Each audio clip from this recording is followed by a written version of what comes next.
Hey there, it is so great to be back and another week upon us. Some normalcy starting to happen now that my son is into college and moving on with life. This week, what I thought I would talk about is a little bit about that nerve pain. So, for those of you that are amputees, you have experienced this, I am sure. The phantom pains, the phantom sensations. This past week, I had one of I call them episodes, quote unquote episodes. And I've only had probably 3 of these since I got through that first, 6 to 8 months or whatever.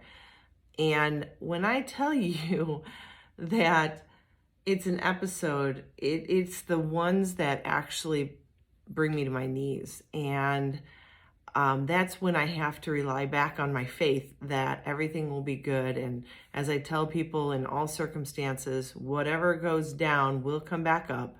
And whenever you're up, be prepared for a down. So mountains and valleys again, people. This week, no different. For those of you that do not get this, for those of you that are not amputees, but you've experienced pain, I just want you to understand that there was nothing that I could do to find calm, peace, or solace for 3 solid days.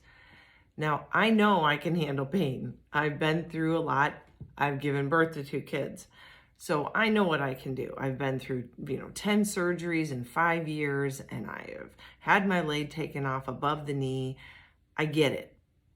But there is something very, very different about phantom pains that is so untouchable for real, because there is nothing you can do when a missing limb hurts so bad that you just want to cry. And I did. There were moments where I just sat and sobbed on my own just to let out some of the stressors. And that's good, right? That's how we cleanse our bodies of the negativity and stuff. But I had to keep coming back to the fact that this will pass. This will pass. I know this will pass. But it was 3 days. And I thought what I would do is first explain what it really is like, to the epiphany that I had on what was really going on with my body, and 3, how I dealt with it. So that's kind of what today is about. So if you're not an amputee, or you might be becoming one, this is interesting if you're just intrigued by all of this stuff. It's different, right? There's not much that people with 2 legs or 2 arms can really understand that an amputee goes through. And there's nothing that correlates with what it feels like. I try my best with my family to explain what's going on, but unfortunately, I am so good at masking pain for so long that they don't even think anything of it until I break down in tears in front of them. And then they're like, whoa, this must be bad. But normally I don't even get to tears. I just go, man, I can't even tell you how hard this is. And I think they're like, yeah, you've been through a lot. No, you have no idea. So let's talk about this. Everybody always asks me, phantom pains. Okay, is that real? Is it something that happens once in a while? Does it happen right after surgery and then go away? Those are all such negative things. One, there's no normal. Everybody experiences things differently. For example, I have a DRG in my back, which is a neurotransmitter that's implanted in under my skin in my back, and there are 2 probes that go into my spinal column that send little pulses, kind of like what you get at PT if they put pads on your knee and send pulses at the end of your PT sessions to kind of get the blood flowing. Well, mine is within my body, and it is semi-permanent. I can take it out when I need to, but it requires surgery. And now that it's healed in there for several years, it would take, a specialist to get it out of my spinal column so we don't do any damage there. So it's a little frightening. So right now it's in. They put it in before my amputation to help with nerve pain. Like, I was having so much pain in my knee, and after 5 years of medication and everything, nothing was stopping it. And I refused to go onto higher medication because I had kids I was homeschooling. So you can probably understand that you don't want to be kind of comatose and in a really weird place just to avoid pain, because then you're not really living. So they did that as a like last ditch resort. I will tell you that it really did not help me. There wasn't a lot that was helping my pain, and that was the reason why I elected to amputate, because I had been through it all. Nothing was stopping the pain. Then I had the blood clot, and then there was fear of just dying. So with that being said, that's in my back. When I had my amputation, when you're having a surgery or getting an MRI, you're supposed to turn those devices off and then turn them back on afterwards. That has never been a good thing for me. When I had an MRI to see some more detail about what was happening and turned it back on, it's created so much pain in my leg, my amputated leg. It's supposed to be one of the number one things to help amputees get through phantom pains so they don't have to rely on drugs, but it doesn't even touch mine. Well, the first time I realized it was a bad thing was right after my amputation, the very next day, turned it back on. And I don't know, because I don't have any other things to go by, but I had the most intensive nerve pains shooting through my non-existent foot, and it lasted for 4 weeks. I thought I was never going to make it. I mean, it's to the point where you feel a little crazy because there's nothing you can do. You can't massage it. You can't try to get rid of it. It just is constantly there.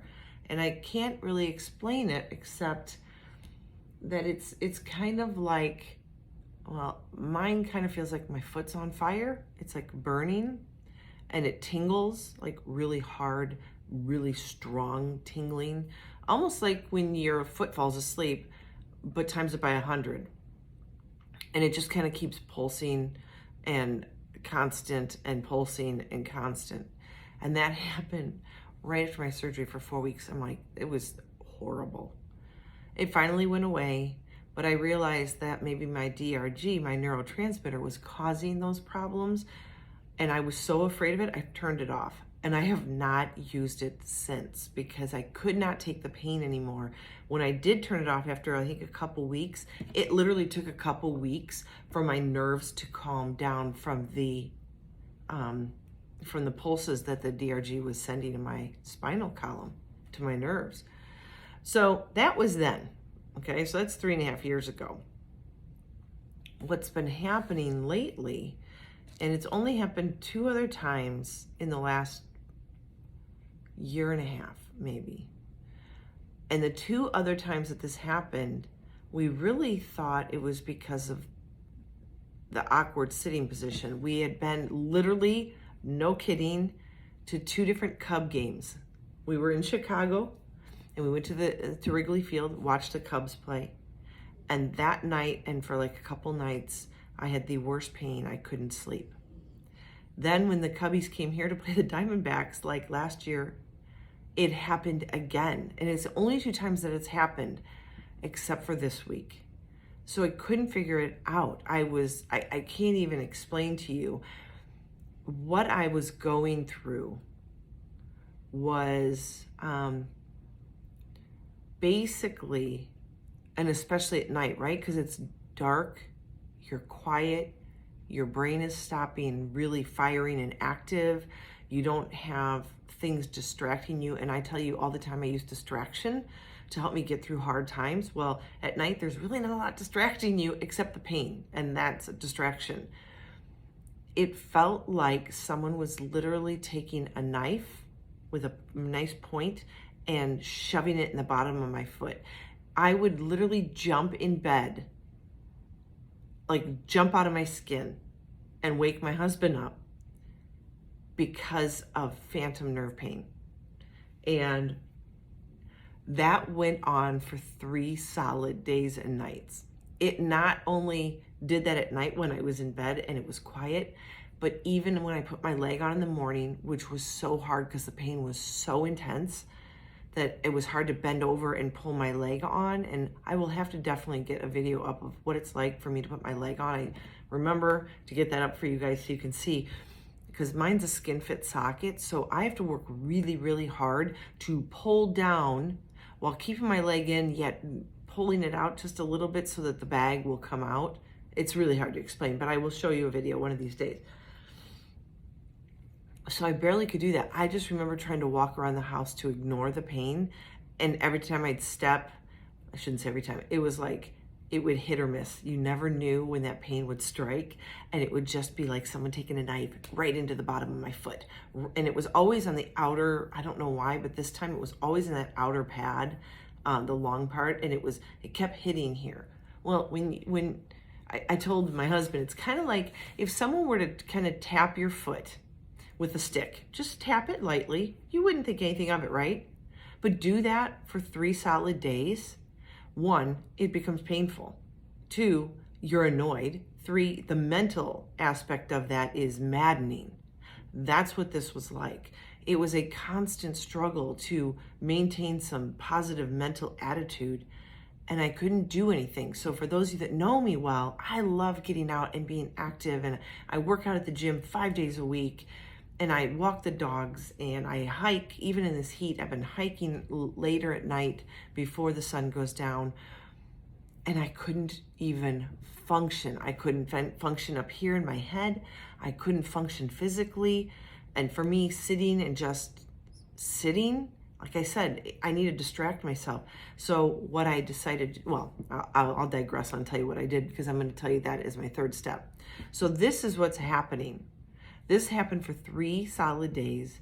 I had 3 nights of 0 sleep. All I did was try to toss and turn to try to figure out a way to stop that pain. I would, cut my residual limb and put pressure on certain points, thinking if I had pressure points, maybe that would help. I would lay on my stomach and put my leg up. I would get on my back, and I would hold my residual limb up and kind of stretch it. I mean, I was trying everything. I felt so bad that finally by the 3rd night at 3 o'clock in the morning, I'm like, I can't do this anymore. I was like literally sweating in bed and just struggling. So I went and sat on the couch. That did nothing. I tried to sit up. That did nothing. But here's what I realized. Going through all that pain, I'm the kind of person that analyzes everything because I got nothing better to do, I guess. So I was analyzing, why was this feeling this way? Because not only was I having that residual pain buzzing through my foot, and then occasionally a sharp jab here and there that would just literally take my breath away and make me gasp, audibly gasp in the middle of the night. During the day, I'd be in the grocery store and it would just stop me in my tracks. But I also started noticing that I was starting to have really severe lower hip pain. And then the next thing I know, my lower back was hurting, and then it was up into my shoulders. And I went, you know what I think we did? I think we pinched a nerve. So knowing that, then I started trying to figure out how I could stretch the pain out. So you get a pinched nerve. If you've had a pinched nerve in your back, you understand the pain I'm talking about, where it kind of runs down the back of your legs and just is so disabling, and it feels like your legs are falling asleep. Well, now I'm sitting there going, okay, I pinched a nerve that's running down my left leg. The problem is when it runs down my left leg and then my nerves are cut off because of the amputation, there is no place for those pinched nerves to be irritated to send signals all the way to my foot and back up.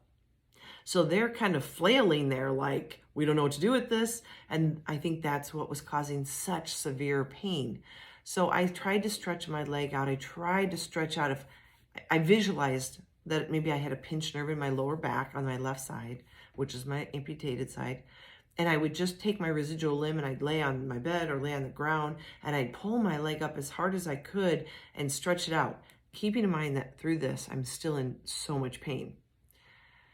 Well, once I kind of analyzed it and figured that out, I decided that how do I get through this, right? The first day, how do I get through this? I'm like, this is not good. I've seen these before. This episode, it can last several days. It could go a week.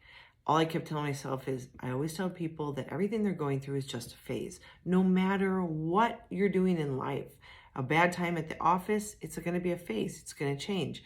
Time with your kids, it's just a phase. Like when they're doing certain things that's driving you nuts when they're a toddler or when they're that tween age or teenagers, it's all just a phase that you are meant to go through. One, I believe, to build you up and make you a stronger person, mentally, physically, emotionally. However, well, this was my phase. And I'm like, surely this will end sooner than later. And I was kind of banking on sooner because I don't like it and I can't stand it. And I just remember Sunday watching church online because I was in so much pain. And I just remember I couldn't even sit on the couch. It was that bad. And I stood and I sobbed through the hymns we were singing. I couldn't even function. And I was on my own. I was just doing that by myself. And I'm sure my dogs thought I was absolutely nuts. I was just standing there kind of trying to rock back and forth like I had a baby on my hip. And I could not get rid of the pain. So sitting down was horrible. Standing, it was exhausting and still hurt. So the next step was, so what do you do? What do you do when this happens? And amputees, it's going to happen. Example, we'll call out my assistant prosthetist at our office. David's been an amputee for over 20 years. And I could never explain to him what was happening. He'd never experienced it. And then one day he texts me, he goes, holy crap. He goes, I'm going through one of those things you were talking about. My first time ever. 20 years later. So, this is not for the weak-hearted. If you choose, like I did, to amputate, it doesn't get rid of all your problems. It just creates different ones. So you have to be prepared for that. A lot of people have reached out to me and said, I'm thinking the only option left that I have to live a life is to amputate. And, is it easier? I don't know, because it depends on you. Are you the kind of person that perseveres? Are you ready to push forward? Are you ready to have times where you physically and literally, mentally or metaphorically or literally fall? Are you ready for different kind of pain? There's no norm. I can just explain to you what I'm going through. Thus, this is the reason why I'm doing my podcast, because at least you can get a glimpse into one person's life that's an amputee, whether you're just fascinated by the fact of amputees or you are in the realm of how do you deal with your faith and going through hard times. I'm medically having issues. I'm amputated, whatever, this is for whoever is going through something. But in this respect, it's really hard to explain as an amputee what it feels like unless you are actually going through it. And every one of us is different, right? So I'm feeling this pain, but my body registers it differently than yours or the next person or the neighbor down the road or whatever. And every amputee has their own story, their own experiences, their own levels of pain or agony or joy and bliss. And it's just, there's just a gamut of levels of pain and joy. So I have to say that if you've been listening, one thing you know about me is that I use distraction to get through hard times, and I've been through many since being an amputee. So I use distraction, and even though I wasn't sure putting my leg on, so if you imagine my lower back had a pinched nerve, and then I was trying to lean over to put my leg on those 3 mornings, it almost put me in tears just trying to get my leg on, just because the pinched nerve was being just really pissed off by the bending over and struggling and the strength it takes to put my leg on. So I struggle with that, but I told myself there's no way in the world you're not going to put it on. Okay, so that's number one. There are a lot of you that might be out there, amputees, that if you feel any pain or any discomfort, you choose to keep away from your leg versus embracing it and figuring out how to deal with it. It is not going to go away, and you will have these experiences just come and go throughout your lifetime of being an amputee. So you might as well just figure out how to handle it. So I'm the kind of person that I'm like the bull in the china shop kind of scenario. I just put it on and I just truck. I just decide what I'm going to do and I'm going. Get on the leg, still have the pain, still can't sit comfortably. So let's grocery shop. I'm like in so much pain, just getting in and out of the car is hard. Grab the cart, use it for a little support, and try to maintain some sort of normal looking gait while I'm walking through the grocery store, because nobody else can tell that I'm going through that kind of pain. I did not go and work out. That wasn't going to happen. But I will tell you that after the second day, I was like, screw it. I'm going hiking. I just thought, we are going to knock this thing out. If this is what it is, and I got a pinched nerve, we're just going to knock it out. Again, bull in a china shop. I'm like all or nothing. I am not going to just sit by and let pain take me. I'm going to figure out how to bull rush it and totally take it out. And so I went for a hike with my husband. We did 2 miles of major rocky terrain. I did it. It was my fastest 1 to 3 miler hiking that I've had. And for those of you who don't know, for 3 years, I have hiked hundreds of times. So that's saying something. That was my fastest time. Granted, I did not have my dogs, and they usually pull me back a little bit. And when they have to go to the bathroom, I stop. Anyways, but it was my fastest time. And it was like 100 degrees, which I know is not safe, but I had my water, I had my husband, I had first aid, and I knew our terrain. And a lot of times what we do is we'll go out for so many minutes and then we'll make a turnaround and walk straight back so we don't get lost or do something dumb. So I did that. And I was feeling pretty good. I'm like, hey, I feel great. I think that did it. I think we shimmied loose the pinched nerve. I'm so excited. Made dinner, came home, made dinner. We sat, we enjoyed, a movie or something. I go to bed, and it flared up like neither of the other 2 days. And I was like, holy crap. And that's the day that I could not sleep. I finally got up out of bed and I was like, oh, I think I made this worse. And I don't know what ended up doing it, or if that time expired and we moved on and I got out of the valley. But I will tell you, the next day, hell-bent to keep pushing forward, I decided that I would use that day to I baked all day, baked and organized. I do a lot of, for the way our family works and my boys wanting to eat healthy and build muscle because they're lifting and we're all lifting.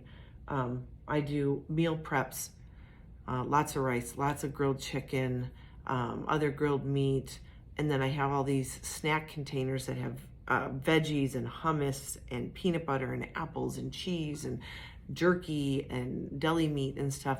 And those are all prepackaged. I did that all day, like nonstop. I went to the grocery store, came back, and I just did that all day. Made some pumpkin cookies and for my kiddo to take him to college. And I just spent the day doing that. And that was the happiest I had been in 3 days. And it was that moment when I said, be thankful for the good days. Be really thankful for the good days, because you have been in the valley. You have been where it's dark. You have been where it hurts so bad that you don't know if you can keep going. And there was such joy in my heart and my body. And I was so grateful that my faith told me just to keep plugging away, that this will pass. And I've been good ever since. Whether or not it was me pushing through and being so pig-headed about muscling through that pain, I can't idly sit by and let pain take me. I just won't. And I really highly suggest you know the difference between the pain you can conquer and just, deal with, and what pain is actually bad for you. I'm no doctor, so you have to know your own body. You have to know your own symptoms. I do not have any health issues at all, except for my amputation. So, I'm not worried about infections or anything that might disable me more. I don't have diabetes. I didn't battle cancer. I haven't taken any other kind of medication besides a long time ago before my amputation when I was, taking pain meds. So I'm healthy 100%. I'm just physically different. And so I know my pain threshold and I know what my body can handle and withstand. So I push. That was probably one of the best advices that the assistant prosthetist told me is know your limits, but sometimes you just have got to suck it up and just drive forward. Otherwise, you'll never get good at using your prosthetic. You'll never get used to it. You'll never overcome it. It's kind of like when people do something for the first time, gymnasts or weightlifters or runners put on new shoes. When you're doing something with new devices or equipment, you build callus, right? You rip skin, you get blisters on heels with brand new shoes if you're a big long-time runner. All those things happen, but you don't stop because the pain is too much. You get through it and build up the callus, and you build up the tolerance. And I have had, even in the last couple weeks, I think it was last week, where just the way there's so much heat right now and I'm sweating so much and I'm hiking that by the time I get done with my hikes, I would have a pink red rash along the inside of my prosthetic, my socket, where the skin just rubbed raw. And you know what? I'd take my shower, it would burn like crazy, and I would put some salve on it and go to bed, and the next day it'd be still, you could see the marking like a callus, put my leg back on and deal with it again. And sometimes it would rip it open. And there's times where I've dealt with my husband's like, do you want to put something on it? And I'm like, nope, because if I put something on it, I'm just literally putting a Band-Aid on it. It's just going to come off and it's going to still hurt and it's still going to be there and I have to work through it. So that's kind of where I've been. I'll tell you what, there is nothing better in the world than to feel so good once you've felt so bad. When you come up over that mountaintop and you're at the top looking back and you go, whew, so glad that's over. And I will never complain. Like right now, as I'm speaking to you, I have phantom sensations in my foot. My foot's burning and tingling, but I will take that any day than the pain I was having going through my whole foot and the leg and the stabbing pains and all that. There is nothing good about that. So I am grateful. I have survived again another episode. I have come through the valley into the mountaintop. I am in a great place. I am thankful for it. I'm glad that I told myself positive self-talk, that I can get through this, that it's just a phase. This too shall pass. It'll get better. So one of my goals, for those of you that have been listening since my little hiatus this summer, was that I'm starting to make my podcasts more bite-sized. I could talk for an hour plus, but I'm trying to keep it within 30 minutes. And so I'm so excited. When I end my podcast, I always like to end with a call to action. And basically it takes everything I've kind of talked about and gives you something that you can actually call your own at home to help you through whatever we've been talking about. So with this call to action today, I would tell you that you need, one, positive self-talk.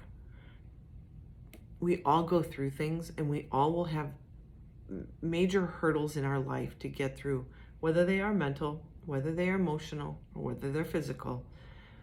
But what we need to remember is that if we do not talk positively to ourselves, the only other option is negative talking. And negative talking will bring you down. The power of the brain is so strong. And if you will sit there and just beat yourself up and complain and be negative, you're going to actually feel the effects of what's gnawing at you more than if you try to ignore it, try to push through it, try to do something to distract yourself. So, hey, are you out there right now and are you struggling? Are you hurting? I'm going to tell you, stay active, no matter what that means. If it means right now you're sitting on a couch feeling sorry for yourself and the pain is just too much for you to handle, I will challenge you to get up and at least move around your house a little bit. Get movement going. If you really, depending on your situation, are struggling with major pain and you are literally couch-ridden or bedridden, then stretch. Do something in bed to move your body when you can, where you can, and how you can. Because when we move, we tend to have more of the chemicals that our body needs to find positivity will start to happen for you. And then that will feed positivity to your brain. Your brain will then be positive, sending positive messages through your body. That's how we heal. We can't heal if we're going to be negative and grouchy and feeling like the world is coming down on me. We make our situations. We are in charge of that. So I want you to talk positive. I want you to be moving. I want you to be active. Try like I have. Use distractions. Use distractions to get through the hard moments and then tell yourself, this is just a phase. It will end. You just don't know when. For me, this phase was just like 3 days. And it put me to like my wit's end. I have a friend who has been struggling since the moment I got injured in 2013. And I keep telling her, I know it's a phase, but it is a very long phase. It's years, and I get it. But stay positive, stay the course. And when you're dealing with long-term illness or struggles, you really have to have a good mental game. And that mental game starts with positivity. Whether you have to ask friends for that positivity, whether you have to find verses, Bible verses for positivity, or funny quotes or good quotes that will get you some positivity, somehow or another, you need to be moving, distracting yourself, and being positive. So my call to action are those 3 things. Get yourself moving, stay positive, and talk to yourself in a positive way that you can actually, heal inside and out. And I really hope this speaks to some of you. I'm really, I'd like to talk to you through my own issues so you understand how real it is and that not every day is roses for me. Everybody thinks that it's just so much easier. It looks easy because I'm walking around, but sometimes you just don't know what's going on inside somebody. And so, one, I would tell you to be kind because you never know the battles, and everyone has a battle. No one gets to go through life unscathed. I have learned that through everything I've been through. It has really opened my mind and my eyes to that. Be kind. Everyone has their battles. Be positive. Get yourself moving. Find something to distract yourself. Whatever it takes. Whatever that will send happy hormones through your body and alleviate some of that stress. I'm really hoping for you guys. I hope you're doing well. I pray that you're enjoying the fall starting up. For some of you, it's a new chapter in life, like me sending kids off to college, and all of a sudden you're like, wow, life is different. I'm no longer a football photographer for my kids' team or the team mom for baseball or whatever. I've got to find out who I am again. And so each one of us going through a new chapter. I hope your chapter is a good chapter, and I hope fall is going to be a phenomenal time for you and you get to enjoy new things, new adventures, and as always, be healthy, be happy, be you.